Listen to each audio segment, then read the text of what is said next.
No way that this could be real, as this creature reached its hand out over my sister's chest and a blue mist came out. I remember just screaming for my mom and my dad. I lived next to a pretty big military base, and airplanes were always coming and going. However, it suddenly expanded and then shrunk back down to its original size, then zoomed off almost like a shooting star.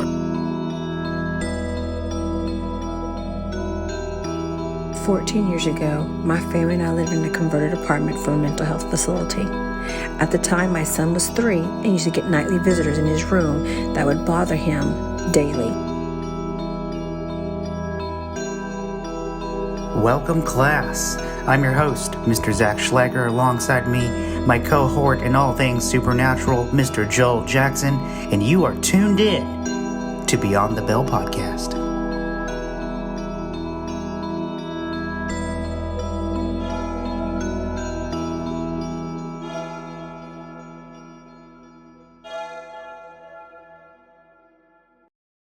What is up, class? It is your favorite host, Mr. Zach, here from Beyond the Bell podcast, here to tell you about a service that I just used, HUD's Holloway Junk Removal and Demolition. Book them today. Look them up on Facebook, HUD's Holloway Junk Removal and Demolition, for all of your waste management needs. There's no job too big, too small for these guys. They came out to the house promptly the day after the 4th of July. The prices are fair. The customer service is top-notch. They're humble enough to say that they are trying to be the leaders in waste management. As far as I'm concerned, they are setting the game out here. They're doing it right. They are leading this industry. So book them today. HUD's Holloway Junk Removal and Demolition. Welcome, class, to our final interview episode of Season 1. We are happy to be here. No better way to close out the interview segment of the season. But before we get to that, Mr. Jackson, I have some house details to kind of get out of the way. Okay. Just a bit, all right? Again, we are going to be on 4 shows tentatively. Mm-hmm. So July 1st, not June, July 1st, because I goofed on Facebook. We're going to be on the Minnesota Association of Paranormal Study, or MAPS, July 1st at 8 p.m., doing a live show with those guys up north. So these Texas boys are going up north. Minnesota, man. We better bring some salsa. Oh, we are, man. We're going to bring some spice. And then also a big shout out to the mom and pop company that made these awesome shirts, Dreamscape Printing. These are high quality, high cotton, fibered shirts, none of that mixed blend. I feel good and comfortable. I feel really comfortable. And the print is quality, so it doesn't feel like it's going to fade, crack, peel within a couple washes. So I haven't washed my shirt yet, but I feel that it's high quality. Is that what the smell was? Could be. All right. Well, let's get into it. We are going to bring on our final guest of Season 1, Miss Michelle, with her son, Jack. A special guest, like, she's in our intro. Mm-hmm. She's a big-time supporter of Beyond the Bell. Dare I say, our BFF. Our BFF for sure. And our like private researcher, field investigator. Bigfoot lover. She's not accredited yet, right? Yeah. But welcome, Miss Michelle. Thank you. Friend. She's a jack of all trades around the school, but more than that, she does everything. She makes incredible bulletin boards. Incredible. And we'll touch. Thank you, guys. Yeah, we'll touch on that at the end, because you also side hustle a little boutique, huh? Yes. Yeah. I sure do. Yeah. So we'll get into the main part of why you're here, because that's what everyone wants to hear, especially in the interview. So take us back. You were in like an apartment or dormitory. What was this? My family had moved to an apartment that was converted from a mental institution, and we lived in the doctor's quarters where they did their research on the bottom floor. We were on the top floor. They did their research on the bottom floor. It's what I heard. Now, I've researched, I've looked it up. I can't really find in detail, of course, the naughty things that happen there. Like lobotomies? Yeah. Like brain stuff? Scary stuff. And because that it was a mental institution back in the, was it the 50s? 50s, maybe it was, I thought it went back to like it was early. Like 30s, 40s. It may have started then, but Yeah. I know it went on for a little bit. Yeah. And then it turned into a co-ed prison, and then to a male facility, and now it's a prison, but it's also a medical center. So there's still some, unfortunate, crazy people, and of course your criminals and things like that there now. But when we lived there, the first time, it was when Jack was probably maybe 3, 4 maybe. He was pretty little, and moved in with all 3 of my kids. And the only one that really had problems was Jack. I guess he was the youngest. He was the baby. He didn't really talk much. And so he would see the weird things in his bedroom. There was one that was reoccurring for him, that it was some little girl that would float by his closet, and she always bothered him. And I didn't think nothing of it. Kids have imaginary friends. My daughter did, and they just have imaginary friends. And so didn't think much of it. And then one night we were sleeping in the middle of the night. He had come over, and I could feel someone staring at me while I was sleeping. And I opened my eyes, and Jack was huddled in a corner behind a chair. And all he said to me was, "She's in there." And he kept saying that, "She's in there, she's in there. She won't leave me alone." And so I was like, "Well, who is that? Who is in there?" Because it was just us, and pretty secure because we're on, federal ground. And I said, "Will you stay here with me? Just stay, and you can sleep in here tonight." And so he did. And then the next morning we went in and we talked about it a little bit. And he said that it's a girl that's in his room that won't leave him alone, a lady or girl. He kept saying a girl. And I said, okay. I said, well, can you tell me what she looks like? Can you draw me a picture? And so he did. He drew me a picture. And I know that back in the day they did experiments and things on people. I mean, there's underground tunnels on that property like crazy. And so it's kind of scary over there. And he drew a little round black face, and he put 2 braids on each side, and she was in a little white dress, but she didn't have feet or arms, and she just kind of floated there.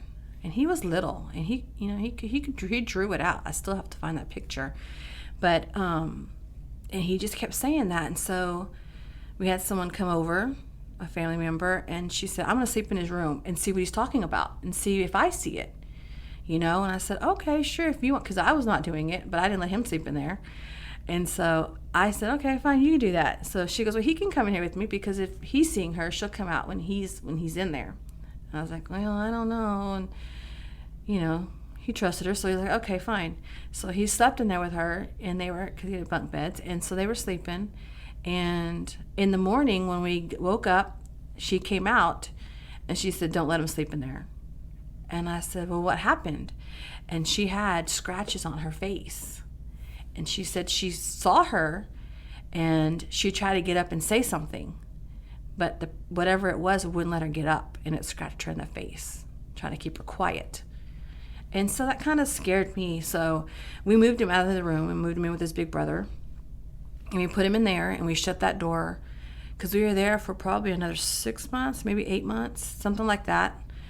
It was not too long, but it wasn't short enough. But we were there for a little longer, and we closed that door, and no one went back in there. I put my like a storage room, and we went there during the day. But at nighttime, the sun was set. We do not go in that room. That room was shut, and we didn't have any other experiences once we shut that room. Our cat went a little crazy. We had to get rid of the cat because it attacked the kids. But nice. It was just... That's good. Cats are scary. They are scary. I love them so much. I know you do. I love But cats are scary. He just kind of... He was a great... We had him since a kitten. He's a great cat. Little gray cat. Tabby cat. He's a kitten. And they, raised him with the boys. He was playful, everything. But we moved into that house. His personality changed. He was just meowing weird and gave us a death stare, and he attacked the kids, and I was like, he's got to go. That's typical cat, though. Not on my watch. I've never had a cat like that. I've never had a cat, so. I had cats growing up. I've never had a cat like that. My gray tabby cat is a grouch, so that's pretty much her to a T. Yeah, no. Mm-mm. What color is a tabby? Gray. Gray. A gray? Yeah, or like... The orangey. Isn't it the one with the little stripes? Yeah, it's usually striped or polka dotted, short-haired cat. Okay. But anyway, we digress. So, you had this experience in the room, and, I'm curious now, you said it was only in his room. Only in his bedroom. And the cat, I'm assuming, would visit that room, probably. Mm-hmm. Cat was everywhere. What do you think? Do you have any guess on what was below you guys to maybe elicit some of that activity? Below us was the, what I heard, below us was the lab. They converted into it's a steam room, and then half of it was a weight room. And we would go down there and lift weights, and it was kind of scary. So we stopped going down there. But half of that floor on the bottom was a steam room, or there was pipes everywhere, rooms you couldn't go inside. So I don't really know, to be honest with you, exactly what those rooms were. And when you drew her in a little dress, so one of the things I find fascinating about cases like this is, like, mother's intuition, to me, I think kicks in, right? And do you think, people in your family were pretty dismissive about it, right? Mm-hmm. So what was it about you and him that you felt like there was more versus like an imaginary friend? We're like, oh, it's just... little it's one and kids done. Usually aren't fearful. They will go and get into everything not knowing what would happen or what can happen. And so for him, he's pretty brave. He was, he's always been my daredevil kind of kid. And he would not go in that room. He didn't want to enter that room.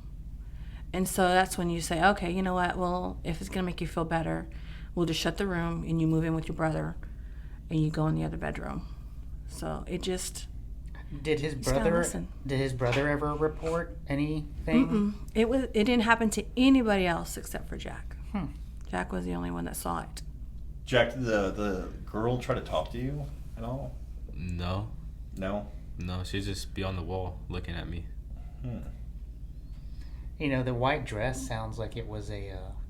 like when I hear that, I think, my first inkling was like old-timey white dress, but maybe it was like hospital gown. Hospital gown. That's I really feel that's what it is. It was I feel like it was a hospital gown, and maybe she was a patient there, because they were resident patients. They lived there, and maybe she was a patient there, and they were experimenting on her, and that's why she was so upset.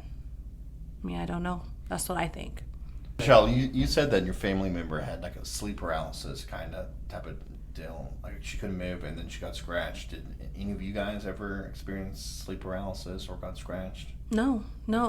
We didn't sleep in that room. Okay. She slept in that room, and that's when that happened to her.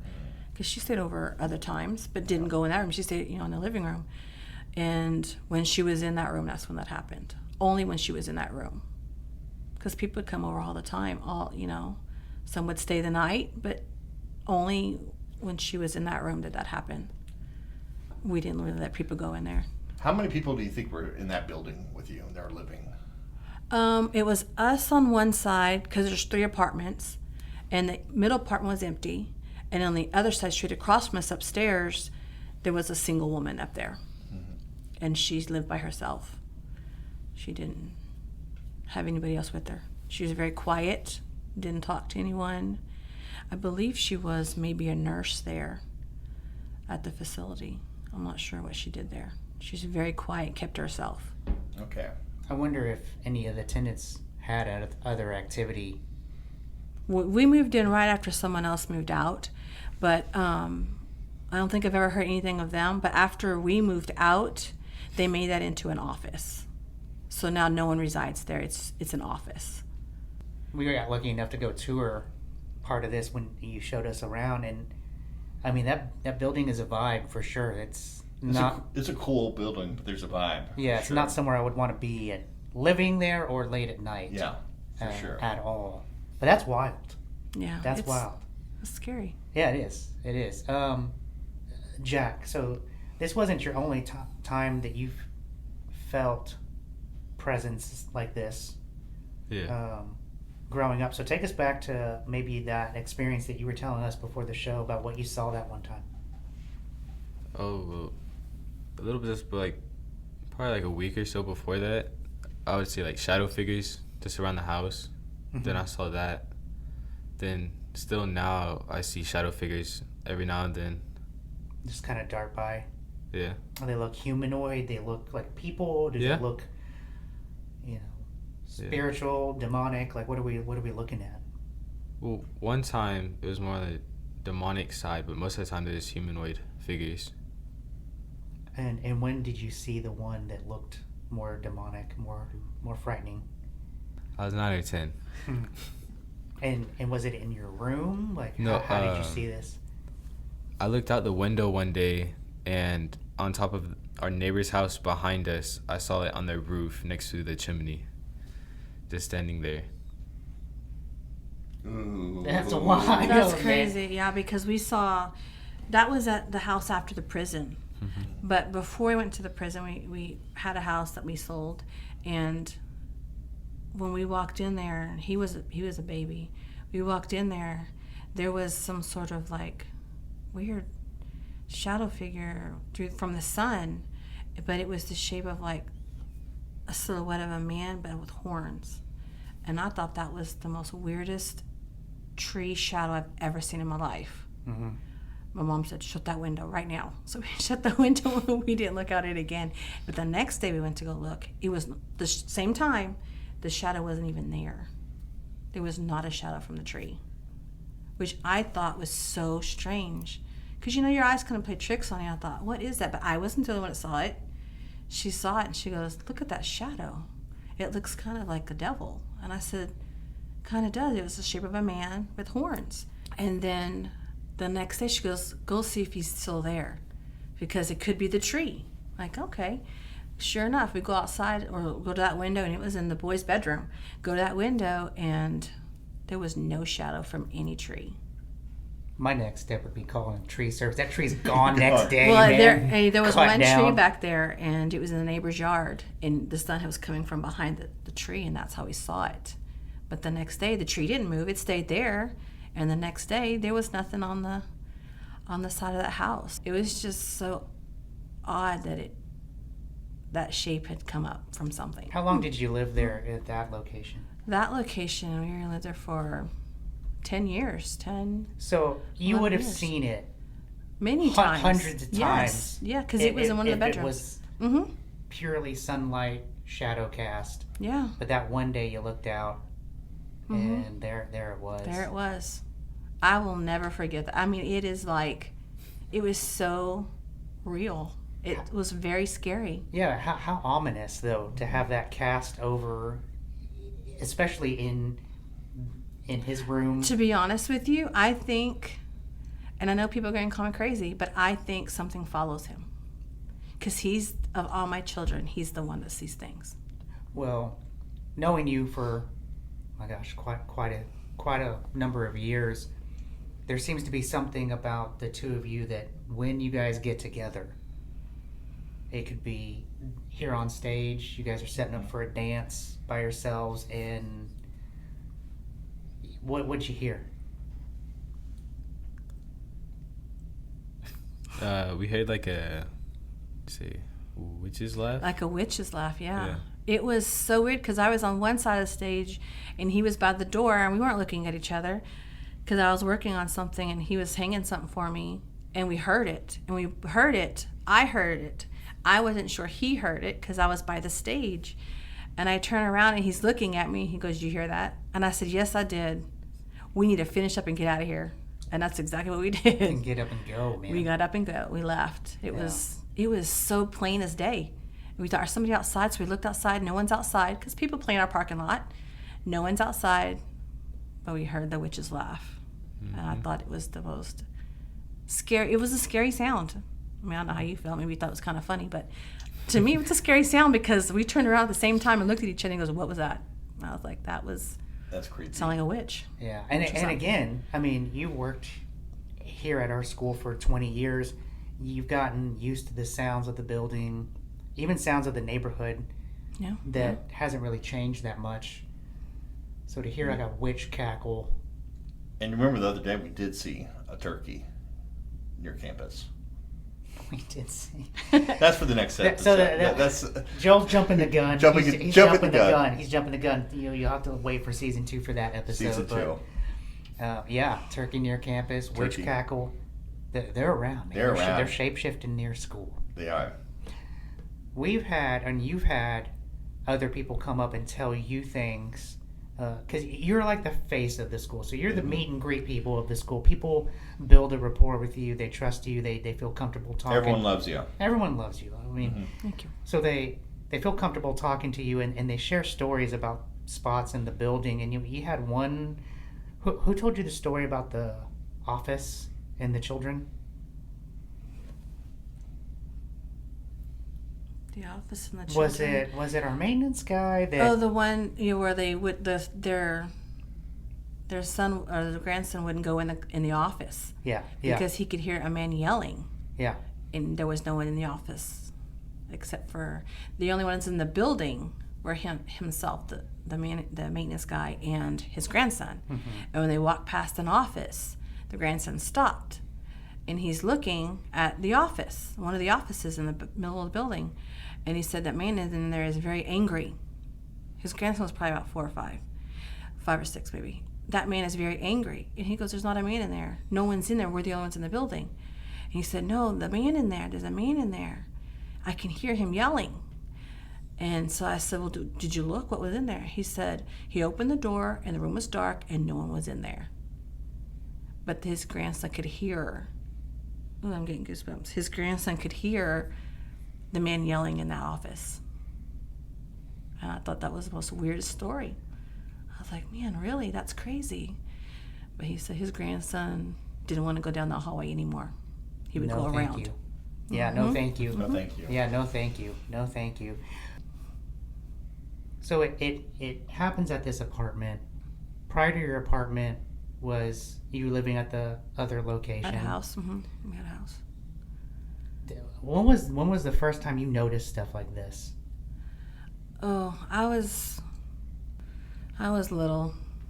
In the Hispanic culture, there's a lot of superstition. There's a lot of, heebie-jeebie stuff. Yep. That you're raised on. And the old timers, they talk about those things.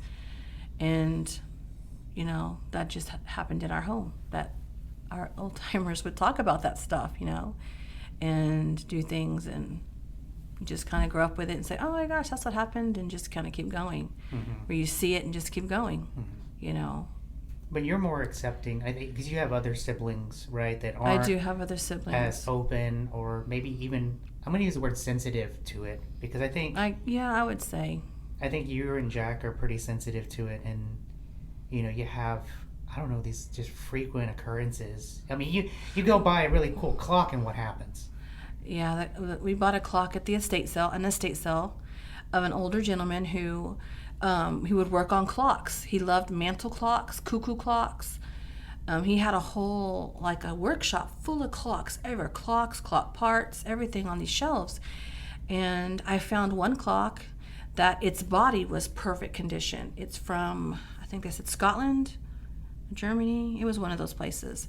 And it's in perfect condition. The only thing, it didn't have any insides. There's no battery, no winding tool, nothing like that. And the face of this clock is missing. It just has the dial, the numbers on it. And we walked in the house, and as soon as we walked in the house, it was 2:30, and the clock started dinging. And we're like, what is the clock doing? I mean, no one is over there. It's across the living room. Like, why is that clock dinging? That's so weird, because it's got that chill chime. Just those old mantle clocks have those chill chimes. And it's just dinging, and then it stops. And so we're putting up groceries, we're finishing. Then the clock has no batteries. it goes to 6 o'clock and dings again. Ugh. And it's like, what is wrong with that clock? And so I picked up the clock and I looked at it and made sure no one had touched it, messed with it. It was only us two at the time. And there was nothing. And then ever since that clock, I think it's only done it once after, but it has not done it since, really, after that. Maybe a day later, and that was it. Nothing else. That's wild. That's wild. That's wild. Okay, so I'm gonna put Jack on the spot. Okay, this is a safe place. He can't get in trouble here for this next answer. Okay, Uh-oh. I'm vetoing it. Did you ever get curious? Like, I mean, this sounds like a day in the life for you, man. Seeing shadow figures, seeing entities cast in your room. Did you ever get brave enough or silly enough as a young man to mess with things that opened it, like a Ouija Nope. board or anything like that you maybe like were playing around with and I never did. never We don't did? allow those things in our house. Anything that'll bring those spirits, we don't allow because we already see them. Yeah. And so, and my kids, they know better. They know better. So that's why I said like I'm trying to save this boy's life, man, because like this mama she'll cut somebody. That's wild. So I mean, this is a day in the life for you, man. So at what point do you acknowledge it and just kind of like whatever, roll my back, and you go and pick up girlfriends from school and go, you mention it like, oh hey, by the way, I see things, or is that just something you keep? I mean, everyone's gonna know about it now, but I just really keep it to myself. Yeah. And if I see it, I see it. I just don't really pay attention to it that much. Yeah, they're not, you hear if you talk to them, they'll bother you. If you can tell them to go away. Sometimes they do. Sometimes it makes them angry and they stay. You just tell them, just keep going. Pretend it ain't there. Because I think the more that we think about it and the more that we, if we try to interact with them or it or whatever it is, that I think, to me, I feel that it would make it worse and vindictive maybe. So it's just like, if they're not going to bother us, we're not going to bother them. We'll just leave it be. leave it be. We were up at the front, and we were just talking about it, and you guys took a road trip to the desert. You guys were at the desert. I think you were lost, and you called your dad. Yes. You want to tell us We about were that? lost. My oldest son got us lost in New Mexico on a road It's trip. the weirdest place to be lost in, by the way. Yeah. It was full of desert. We did a Route 66 tour from Oklahoma to Texas, through Texas and New Mexico. There's a lot of nice things you can see every 2 hours. It's great. So it's a good road trip. And we said, should we keep going to New Mexico? We're like, let's just go to New Mexico. So we kept going. And then we ended up in Tucumari, which is a very cute town. That's where the guy who wrote Cars stayed in a hotel and made the movie Cars out love of. that Cars, man. Cars. It's that it has that whole mountain on the back side of that hotel. Yeah. want to ride. And, Oh, the man was even nice enough to give us a tour of the hotel that the man stayed in, because it's just like the movie Cars. He love made that. this whole thing. And so he gave us a tour and showed us what he did and took us to the middle of the street and said, this is the mountain that's on the back of, the Cars background and things like that. So from there we said, well, let's just go to Roswell. Nice. We've never been there. Night and day, by the way. I know, right? Like happy cars. Cars, and then there's let's go to Roswell. Hey, you guys want to go check out some aliens? My kids, we love those crazy monsters. So we were going down to Roswell, and my oldest son was the map keeper. He's the one that made the route for us. Well, he got us stuck in some back roads in the desert, okay? And so we're going, and I was like, where are we going? I called my dad, because my dad was a traveler when we were young, his own business. He would move homes. He traveled a lot because he moved homes for people. And so anytime I would get, wasn't sure about where I was going or anything, I would call him and tell him where I was, and he would tell me what mile marker I was at. I mean, he always knew what mile marker I'm at. And he would tell me where the next exit was and blah, blah, blah, to do that. And so we told him, hey, we're on this back road, we're going down. And he goes, you're getting close to Mexico, you need to watch for the cartel. You know, you need to watch for people driving up, you know, because you're a woman with 2 kids, no men in the car. You need to watch yourself. And I said, he goes, you need to turn around and go somewhere else. And I said, Dad, there are no other roads. There's only one road in, one road out. And so we keep going, and we come upon this little place that looked like it's that movie, The Hills Have Eyes. Yeah, that movie. Where it's like all these broken down houses. Yeah. So they're on our left. There's like broken down cabins. There was 2 of them, and you have to go through the mountain to get around the cabins. And my dad said, "Don't stop the car. Just keep going." And he goes, "You have to watch for the cartel." He was very concerned about the cartel stuff. Yeah. And sure enough, here come 2 black SUVs coming up on us, towards us. Mm-hmm. And I said, "Dad, here comes 2 black SUVs towards us." He goes, "Do not stop that car for anything. You just keep on going." And I was like, okay, because then now he's scaring the crap out of me because I have my kids. What am I going to do to protect my children? So I'm like, okay, Dad, I'm going to keep going. So I keep going, and right before us, they turn to the left. There's not a road there that we can see, not really a road. I didn't see a road because we're terrified looking at the SUVs. Where are they going to go? They turn left, and when they turn left, they keep going. We're watching, and it kind of go into this mountain. Like this mountain mouth opens up, and they go into this mountain, and the mountain shuts. But on top of this mountain, you can see these jets flying in circles. And so we were like, is that an Air Force base? We didn't know because we didn't know where we were at. Wait. The mountain? It kind of opened up like a garage, right? It kind of opened up like a garage. Vertically? Or like no, I didn't really. Like wide. I think it went this way. I think it went wide. It was a dumb. Because I seen it, and I'm just going, and I kind of see it, and I said they disappeared in that mountain. And my son in the back's like, they went into that mountain, and you could just see the thing he's shutting. And I was like, we got to keep going, because I was trying to book it out of there, because I didn't know where we were. We're stuck in Hills Have Eyes and Cartel military. And so, but we could see the jets flying on top of the mountain in circles. And 40 minutes ago, they were taking a tour of cars. I know. But, I mean, you know, it's good to have adventures. I love road trips. I just love road trips. I can drive all over America. But anyways, so that kind of scared us. I was going to say, like, do you know how close you were to probably, like, going missing for, like, just wiped off existence? Well, my dad knew where we were and what mile marker we were on, so he could tell. He could find us. Her dad knew more than that. I bet it was a deep underground military base. Yeah. I think it was. Yeah. I really did, because there was jets that were flying in circles around it, around the mountain. Cool. So we just kept going, and then we ran into some guy mowing some lawns, so we had to go around him, and then we finally ended up in Roswell. Like 6 hours later. I would have called it. How do you venture? Hey, we're going to continue on the vacation. We just saw the mountain mouth open up and swallow these cars and cartel. Hey, that is not our business. We keep on going. And she just kept... I'm not trying to get kidnapped. Kept bopping and made it to Roswell. We took pictures with alien statues all over the town. That is wild. Yeah. That is wild. That's a wild story. I don't know what I would do if I saw that. Like, mad Well, panic. it just scared us. We didn't know what to do. We just kept going. My dad said, get out of there. So we got out of there. Did you see the mountain mouth open up?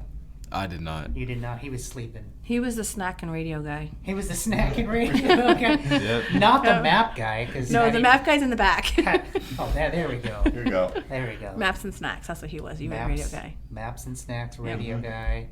Mom bopping along. We all have our jobs when we travel. Mm-hmm. What is Dad's job? Dad doesn't go with us. He just Dad stays home. Stays home. Get a car, boys. We're getting out of here.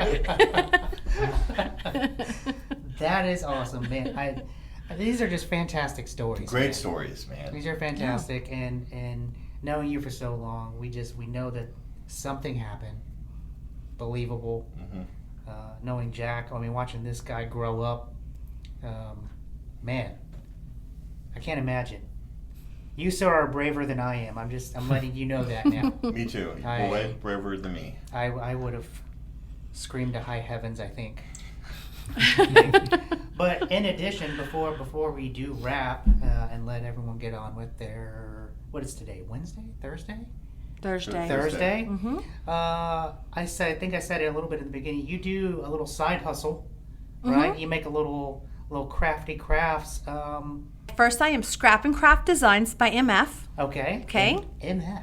Facebook and MF. Facebook and what is it? Instagram. Facebook and Instagram. Forget. MF. Yes, MF. Scrap and and I'm a part of a shop in Cleburne, Texas. Okay. Cute little Cleburne. We gotta go to Friends' store when we go investigate Cleburne.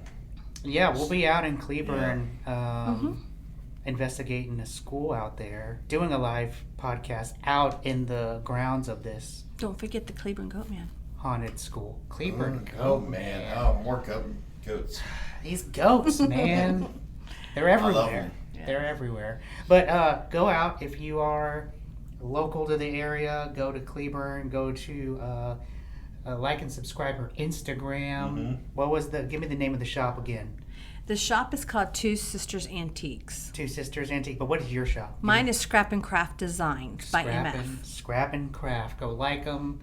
Go buy some things. She was out here selling some cool stuff out for our bingo night and our auction night. So it's good stuff, man. We got to support our local business. That's what we're about. Yes. Fantastic, Jack. Thank you, sir, for coming on. No problem. Miss Michelle, we love you dearly. Thank you for coming on, sharing these stories. Sure. What do you think, buddy? I loved it, man. It was a really diverse episode. We talked about ghosts. We talked about kind of like Men in Black, black bands, witches. We talked about a lot of things. I liked it. We covered it all, man. She's got it all. So she'll keep an eye out for us. If something else happens, you know where to find us. And I'm just going to go ahead and say class dismissed. Class dismissed.